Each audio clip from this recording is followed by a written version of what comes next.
ഒരു ഐഡിയപരമായിട്ട് നമുക്ക് ചെയ്യാൻ പറ്റണം. മൾട്ടിപ്ലൈ ചെയ്യണം, ഡിവൈഡ് ചെയ്യണം. ഒന്നുകിൽ മൾട്ടിപ്ലൈ ചെയ്ത് ഡിവൈഡ് ചെയ്യാം, കുറെ ലോങ് പ്രോസസ് ആവും. അപ്പൊ എളുപ്പത്തിൽ എന്താ ചെയ്യാം? 6 എത്ര 2 ഉണ്ട് നോക്കാം. 6 എത്ര 2 ഉണ്ട്?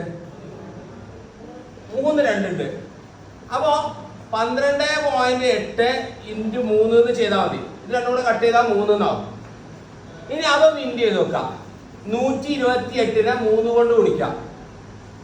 അത്ര 3 8 24, ബാക്കി 2 2 3 6 6 2 കൂട്ടിയാൽ 8 1 3 3. അപ്പൊ അതിന്റെ ആൻസർ 384 എന്ന് കിട്ടി. പക്ഷെ ആൻസർ ഇതല്ല.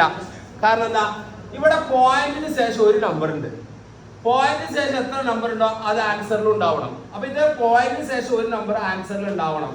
പോയിന്റിന് ശേഷം ഒരു നമ്പർ ആൻസർ ഉണ്ടാവണമെങ്കിൽ ഇവിടെ പോയിന്റ് ഇടണം. അപ്പൊ ആൻസർ 38.4 ആണ്.